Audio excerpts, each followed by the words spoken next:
very good evening. Thanks for joining us on the news at 7 on NTA International. I'm Comfort Amodu. Welcome to the news. Our member countries of the ECOWAS sub-region have been asked to do whatever is necessary towards ensuring that terrorist groups are not allowed to destabilize the region, integration drive of the community, and undermine public aspirations for a safe, secure, and prosperous environment. President Muhammadu Buhari threw the challenge in Ouagadougou, Burkina Faso, during the extraordinary summit of the ECOWAS heads of state and government on counter-terrorism. More on this with Adamu Sambo. The growing link between terrorism and organized crime, as well as threats to peace and security in the sub-region, informed this Ouagadougou summit by ECOWAS heads of state and government. The West African leaders are here to, amongst others, review different initiatives taken so far, redefine intervention areas, and put in place a mechanism towards monitoring the implementation of the measures adopted towards ensuring lasting peace across member states.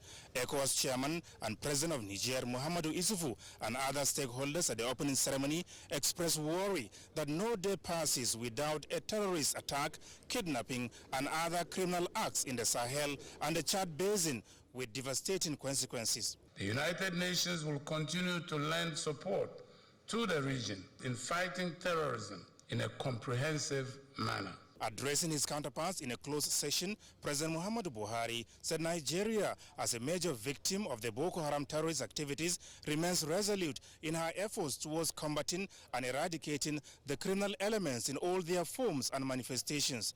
The country, however, said cannot do it alone, given the resilience of the terror groups and the ease with which they raise funds and acquire sophisticated weapons for their dastardly acts. The president therefore called for coordinated regional actions and responses against terrorists through greater willingness by member nations to share intelligence and resources, which he described as critical in achieving the desired safety, security, and prosperity for the people. The Nigerian leader maintains that collective responsibility not to let up remains key in winning the fight against terrorism and stamping out the scourge from the sub-region. Foreign Affairs Minister Geoffrey Onyama told NTA News that the counter-terrorism summit of the ECOWAS leaders was fruitful. African countries want this to be the last meeting in which they will just meet to talk about terrorism, and that they decided they can no longer rely on the foreign partners. So they have 8 list of priorities, ranging from efforts by countries to address the issue of small weapons and light arms, and sharing intelligence, and border controls, providing weapons, and so forth. So West African Monetary Union put forward 500 million towards the funding of the 8 priorities that will be rolled out from 2020 to 2022 with very concrete deliverables. And so this meeting agreed that ECOWAS should now also come up with 500 million US dollars, and that this will show the self-reliance of the ECOWAS member states in the fight against terrorism. So it's a defining summit meeting, really. Some members of the Nigerian delegation to the summit applauded President Muhammadu Buhari for being passionate about matters relating to security, stability, and future of Nigeria. There is a determined effort to stamp out, terrorism. This is a front burner project for President. He had to be here, and I'm glad that I also had the privilege of coming here with him. If our president doesn't come for these conferences, dialogue with his colleagues from other countries, showing them the need to address security challenges within their borders, then I don't see what else he'll be doing. We have to try every means to ensure a safer Nigeria. Fighting insurgency and terrorism is not in the lack of plan, but it is in the coordinated activity of countries and nations within the sub-region. It is a worthwhile exercise, and I thank God that our dear president was present. President Muhammadu Buhari has since returned to Abuja. Adamu Sambo, NTA News. Nigerian's permanent representative to the United Nations, Professor Tijani Mohammed Bande, is set to assume office as the President of the United Nations General Assembly. ONGA with great hopes to actualize major priorities of Nigeria and the African continent. In a statement by Senior Special Assistant to the President on Media and Publicity, Garba Shehu indicates that the ceremonies will take place at the UN New York headquarters on September 16th and 17th, ahead of the ONGA's high-level week, when leaders of the nations of the world take turns to address the General Assembly. A Nigerian government team to the historic event, which will be led by the Minister of Foreign Affairs, Geoffrey Anyama, will include the Director General of the National Intelligence Agency, Ambassador Ahmed Rufai Abubakar, and the Senior Special Assistant, Media and Publicity, Garba Shehu. Nigerian's permanent representative one-year role with a strong mandate from his home government, which nominated him, endorsed by the group of African states, and adopted unanimously by the member states.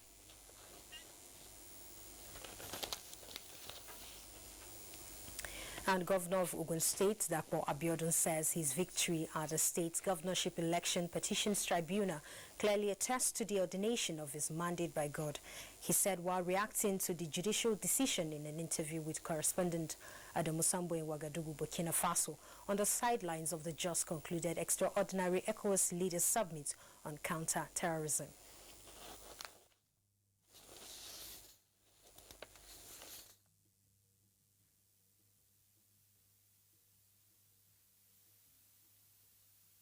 My mandate is a divine mandate. Anybody who continues to struggle with it is wasting his time. And I'm glad that the judiciary have been fair, they have been just. I'm glad that they have delivered their judgment meticulously, they have properly articulated it, they have dealt with all the issues, and I believe that this matter has now been put to rest. We can now focus on governance. I'm glad that all what I stood for in terms of good governance, I have started implementing it. All my visions, I've started implementing it in the areas of security, areas of good governance. I promise to be participatory, to be inclusive, to be just, to be fair, to be equitable. I promise to be transparent. I promise that I will be accountable. All that I've started doing. I promise that I will focus on security. I promise that I will focus on infrastructure. I've started doing all that across the state.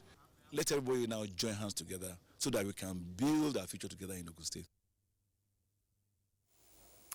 The uneven distribution of amenities and development is said to be one of the major causes of civil unrest.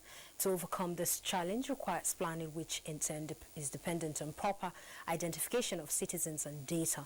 Using the Nigerian scenario, Victor Azu in this special report attempt to establish the link between national identity, planning and development.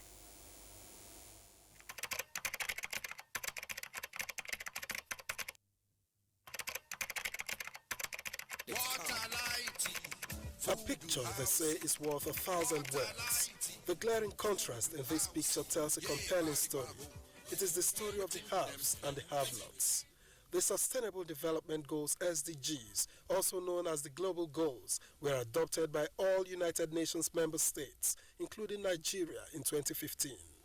It was a universal call to action to end poverty, protect the planet, and ensure that all people enjoy peace and prosperity by 2030.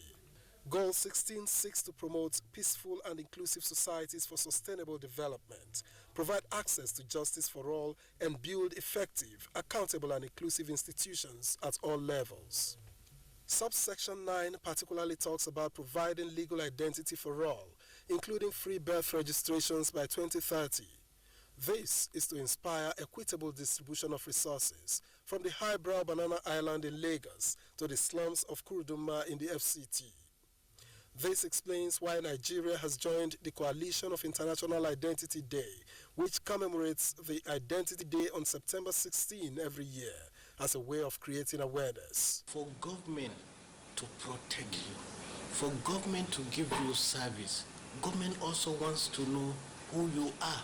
You want things to be rationed between you and other human beings. You don't want some group of people to take the lion's share and then give you something else. Without government knowing you, there is no way that the government will give you any form of service.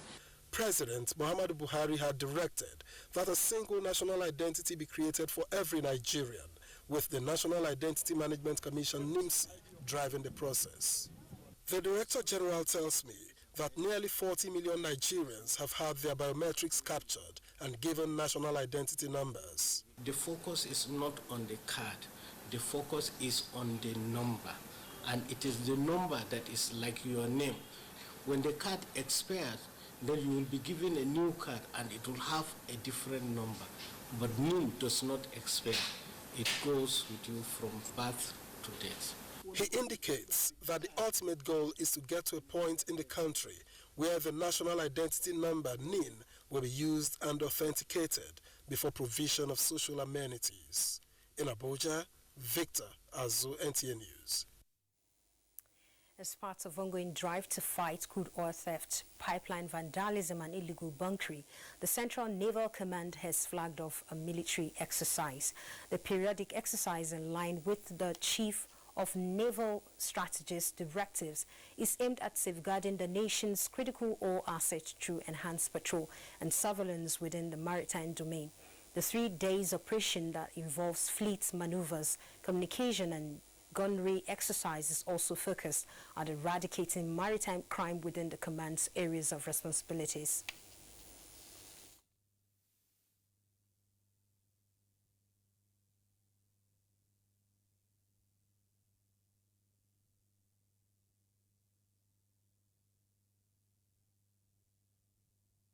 So what we intend to do this time around is to go out and practice our vessels, anti-poaching activities, illegal, unregulated fishing, as well as to go after all those vessels that refuse to switch on their automatic identification systems.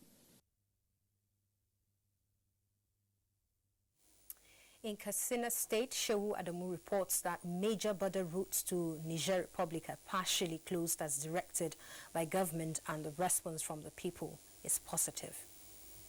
A visit to Katsina Central Market shows that imported rice, which hitherto flooded the market, is now scarce due to the national border drill spaghetti. Users to ensure adequate supply of the commodity to meet the increasing demands.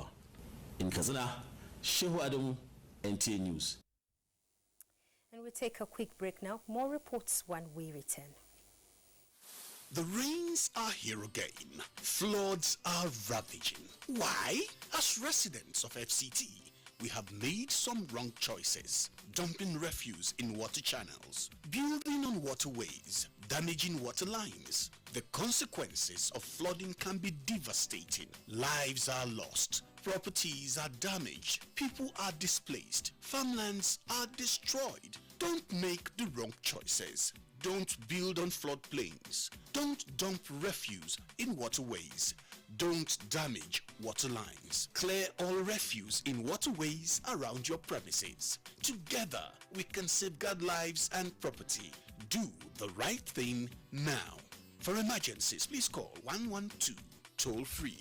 This message is from the FCT Emergency Management Agency, FEMA.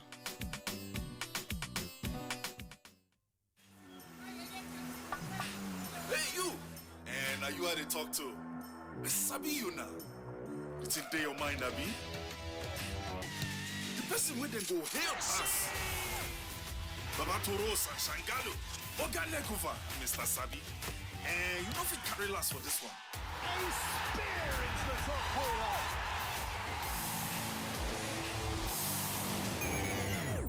We Sabi say Peking will crawl before in waka. So don't look, no help anybody. No dolly, no. So go for it. Go for football. Go for Osorio on La Liga matches live. Go for GoTV Max.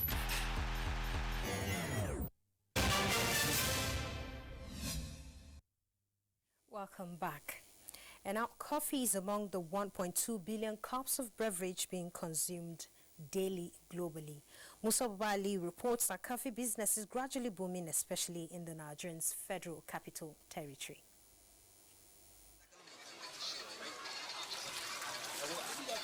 It is observed that Nigeria and Niger Republic has the highest number of tea vendors in Africa. In Nigeria, they popularly known as Meshai, with majority of them coming from the northern part of the country. It is estimated that Nigeria has close to 2 million tea vendors across the country. Apart from the tea vendors, one business that thrives in Nigeria's major cities is coffee drinking points. The coffee spots are more organized and probably designed for a particular class of people. I visited one of the coffee joints in Abuja and met this waiter making a cup of coffee. From, let's say, 10 a.m. to 12, you have like 30 persons on daily basis coming to take coffee. We push the demand and the consumption side of coffee, but it's important that as we push, we also need to secure our supply. That directly means that we need to support local growth of Nigerian coffee. There are more than 10 coffee spots within the city, but one major thing I observed is that the coffee used are all imported from Brazil, Ethiopia and Kenya. Oh yeah, sure. But you know, if you can make it a little bit drier, a little bit more crispy and things like that, then you go and then perfect it until it is good. And let people know that drinking coffee is not even poisonous as many people think. The executive director, International Coffee Organization, while interacting with him during his recent visit in Nigeria, said Nigeria has no business importing coffee. I think it's an important opportunity for Nigeria to learn from the experience of other producing countries. What has worked, what doesn't work. With the enabling environment and government's plan to provide more support to coffee farmers, it is expected that the output of coffee production in Nigeria will soon get the much needed boost. Musa Baba Aliyu, NTA News. And moving on, Chairman Senate Committee on Cooperation and Integration in Africa, Senator Chimaroke Namani, has commended the proprietor and management of Air Peace Airline for the prompt intervention to rescue Nigerian citizens facing unabating xenophobic attacks in South Africa. Senator Namani, representing Enugu East Senatorial District in the Upper Legislative Chamber, in a statement in Abuja, said he was particularly touched by the patriotism and uncommon spirit of brotherhood exhibited by the Managing Director of Air Peace Airline, Alan Ifechukwu Oyema, and his team. The former governor of Enugu State describes as commendable the bold steps taken by the management of Air Peace and to rescue stranded Nigerian citizens in South Africa on account of the xenophobic attacks by South Africans. The gesture, he says, will go a long way to give hope and mitigate the pains of the victims who have lost their means of livelihood. Senator Namani therefore tasked the federal government to create a program of rehabilitation for the returnees so that they would be fully reintegrated into the society. Now, 48 to the Chinese government is now a significant figure as it reminds them of the benefiting relationship with Nigeria over the period. This led the China General Chamber of Commerce in Nigeria to honor 48 Nigerians with awards for their remarkable efforts in promoting Nigeria-China relations at their various places of work. Patricia Sami Luba was at the Gala Night in Abuja, which featured cultural displays from both countries. For the past 7 decades, China say it has struggled to achieve what today is called the modern China. That is why it prides itself as the largest economy in the world, thereby putting people first and rating that as the first key element in terms of progress within any nation. Call it a sure step on the road to greater understanding and future partnership between Nigeria and China, and you won't be wrong. We are working very hard ourselves, and we have good friends like Nigeria. Patriotism to one's country. China is today one of the greatest countries in the world. The policies formulated by the Chinese government continue to work together with the Chinese and Nigeria people. Of course, Nigeria acknowledges its role to the betterment of its people, whereby bringing its investors to invest in Nigeria. Minister of the Federal Capital Territory represented congratulates the government of China and its people at its anniversary of the founding, and that Nigeria's doors are open to more benefiting relations. We have the capacity. We also are willing to accommodate. It's a win-win situation. The Chinese government is using the opportunity to support the various award recipients and encourage them towards greater bilateral relations, hence the award to 48 Nigerians with outstanding records. In Abuja, Patricia A. Samiluba, NTA News. And now in sports, Tunisia is holding its second free presidential poll since the 2011 uprising that topped former President Ben Ali and sparked the Arab Spring.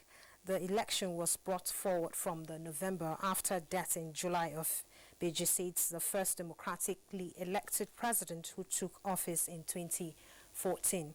26 candidates, including 2 women, are running in the election. Referred, it's widely viewed as a test of one of the world's youngest democracy.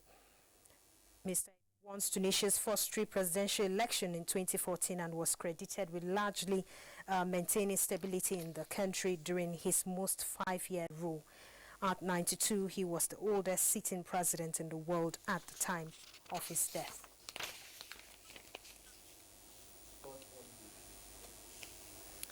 And now let's join Amanzi Marcos for sports update. The Minister of Youth and Sports Development, Sunday Dare, says it is only after an audit of what is needed to fix the National Stadium in Surulere, Lagos, is conducted that a process will be put in motion to effect repairs on the edifice. Speaking during an inspection tour of the facility, Dare lamented the decaying state of the National Stadium while restating his commitment to renovating all sports facilities across the country. He also inspected the indoor sports hall, swimming pool, media center, and gymnasium, which are in good shape. There is political will on the part of the President and the Presidency to make sure that national monuments such as this will find out options in which we can restore them back to glory.